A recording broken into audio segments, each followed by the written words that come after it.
recording will something reach 4 gigs. Well, hopefully that didn't screw anything up. But anyways, we'll keep going because I'm insane, and we'll keep going anyways.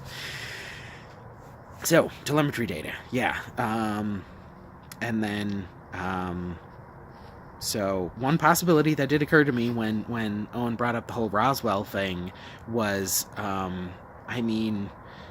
if you look at the whole Roswell thing, the whole thing is so bizarre, because it's just like, you're clearly lying, but you're lying so much that it obfuscates what it is you're actually lying about.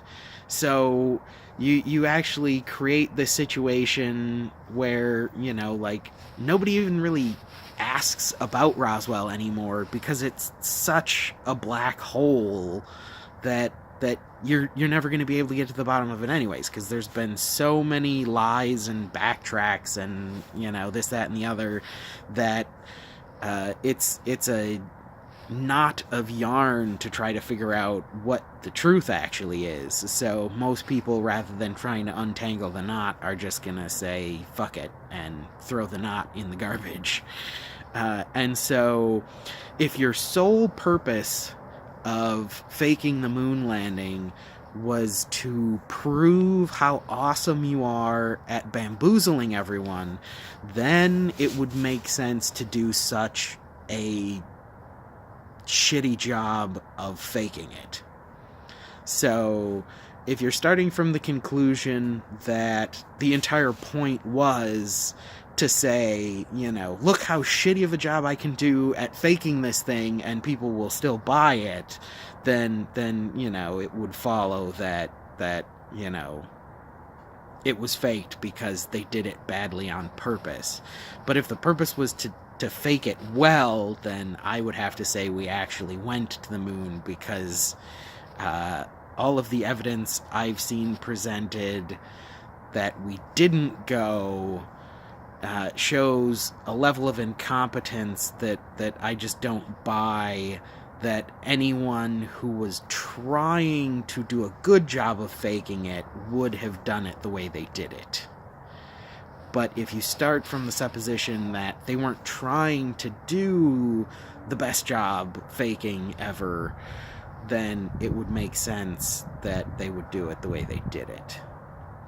And at the end of the day, it in a sense doesn't really matter, because we all know that the government lies to us all the time anyways. So what's one more thing? And I'm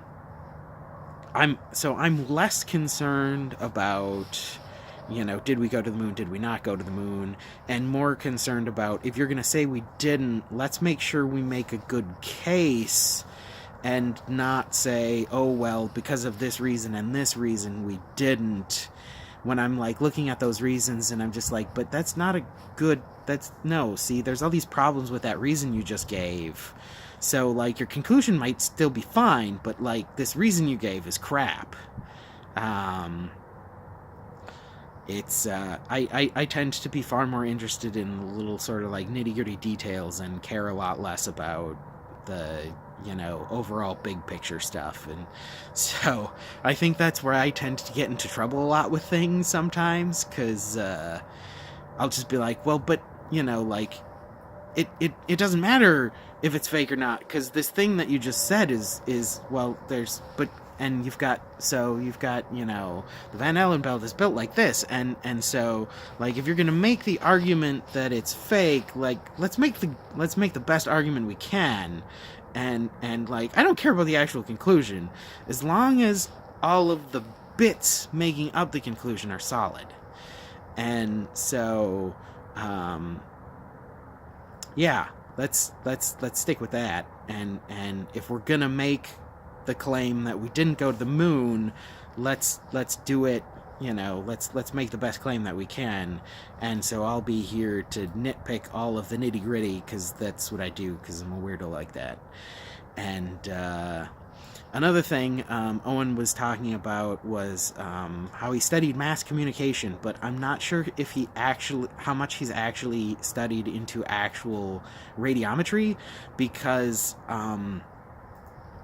like it it gets, like, anything dealing with electromagnetic radiation gets really complicated really fast, because you've got, the power of the transmitter, the size of the transmitter, the medium it's propagating through, the size of the receiver, the power of the receiver. And so, like, to say that we can't broadcast a signal, from the moon, supposes that, like, trying to make the analogy between, well, look at television broadcast versus broadcasting from the moon. The thing you have to keep in mind is, like, when you're looking at television broadcasts, you're looking at very large, very powerful transmitters and very small, very, very, very weak receivers. And so, like, if you're, and I haven't studied it enough to know where you get the most bang for your buck as far as range. But I do know that you can build a very small, very weak directional transmitter that will be able to be picked up by a very, very, very, very, very large, very, very powerful receiver without a huge loss of signal. And so any craft you're sending to the moon, you would definitely want to build a small, weak, directional transmitter, because on Earth you could build an insanely huge, insanely powerful receiver, and so even though the signal was really weak, it wouldn't really matter that much, because you would be able to pick up that super insanely weak signal. And if you're talking about certain bands of the electromagnetic spectrum, there's a lot less likely to be background interference. So if you pick a band that has nothing else on it, and you build a gigantic, super powerful receiver, it doesn't matter how weak that signal is. You'll be able to pick it up and turn it into usable data. Because generally what happens with any sort of transmission is you have problems of, how far the signal itself actually gets, and how much, background noise there is that could potentially interfere with the receiver's ability to pick it up. So as long as the signal itself can get there, no matter how weak it is, if there's no noise in that band, if you have a powerful enough receiver, you can pick it up no problem. And again, with, like, the television analogy, you're talking about a omnidirectional signal, so you're trying to broadcast in every single direction as far as you possibly can. If you're trying to use a very, very small, very, very efficient transmitter, you're going to use a directional signal, and so it's only going to send it in one direction for the most part. Like, EM transmission is, even with a directional transmitter, it's going to be somewhat, that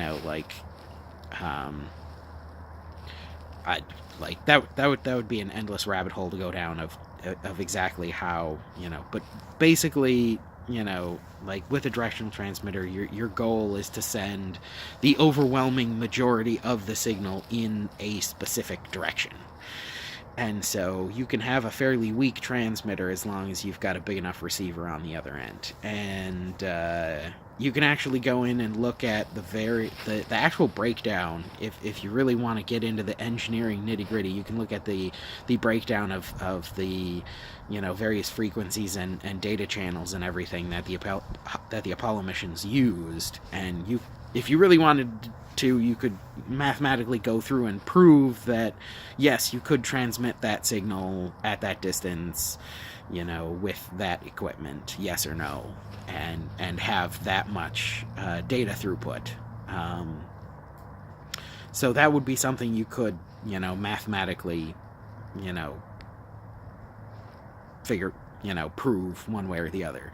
Whether or not it actually happened, you couldn't prove. But if you're saying that we couldn't have done it, then you can counter that one point by saying, well, if you look at the math, clearly we could have. That doesn't mean we did.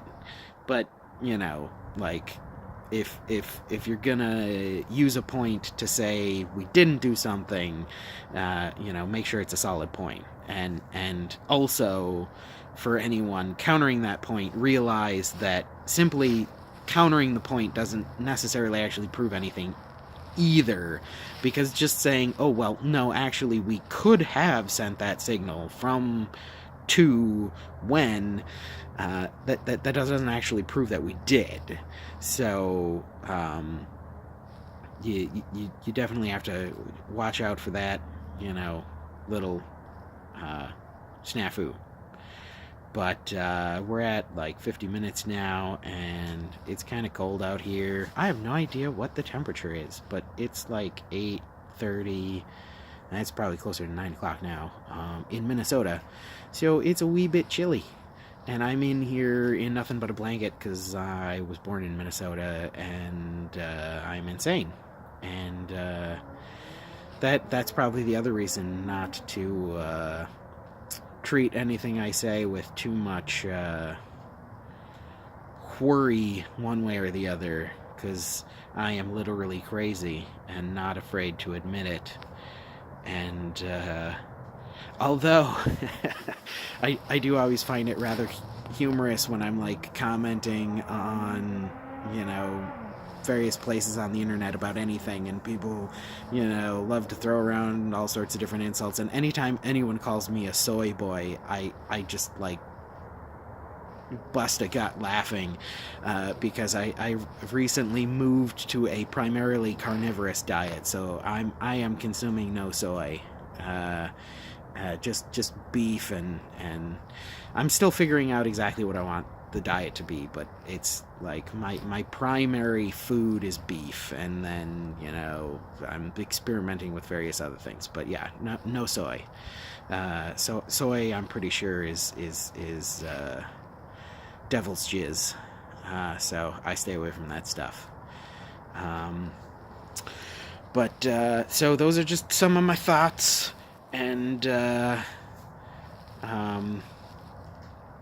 yeah, I'm a details guy. I'm more concerned with like, well, but no, this one thing you said isn't quite correct, and like, well, but what about the overall point? It's like, no, I don't care about the overall point. I just like, but this, I'm a details guy. I like to pick at the little things and be like, well, no, if you're gonna make this argument, you make this shit like airtight, like. Yeah, you don't fuck around. Like, if you're gonna tell people we didn't go to the moon, that shit better be rock solid. So, yeah. Like, I don't have a problem with saying we didn't go to the moon. It's just, if you're gonna make the case, make it awesome. Not just saying, like, well, we couldn't have done this, but blah, blah, blah. Yeah, so yeah. And, I am very much of the opinion that, yes, if you run the math on... the delta V and the power of the transmitters and the power of the receivers and things of that nature, we could have put a man-sized mass onto the lunar surface and gotten it back in the late 60s, early 70s. Like, mathematically, yes, you could have, that thing could have been done. Whether or not we actually did, you gotta go off preponderance of evidence, or one of the other, I can't remember if it's one or two others other than preponderance and beyond reasonable doubt, but regardless, like, I'm going off of preponderance of evidence, and so like I'm gonna say we, it could have been done. Whether or not it actually was done, there's no beyond reasonable doubt that can be established in either direction. So, Welder Bear, this is all your fault. And um, in the insane off chance that people actually watch this video and comment on it, I'll certainly respond to comments and clarify points and do more research. I'm not at all an expert in RF tech, so if we wanted to get into the nitty gritty of that specifically, that's certainly something that could be dug into, and I would be willing to do that. Yeah, I think, we're coming up on 55 minutes, so that we've almost done an hour, and nobody's gonna watch this anyways, so I'm just gonna end it now. And if any more random thoughts occur to me, this can be part one in an ongoing series of Freddy Bear random thoughts on the moon landing, and I can just maybe make like quick 5-minute little videos of, oh hey, this other thing occurred to me too, and so we can just go from there. So this is the end of part one of Freddy Bear thoughts on the moon, and yeah, have a nice day, talk to you later. Nobody will ever watch this, so it doesn't matter, and yeah, bye.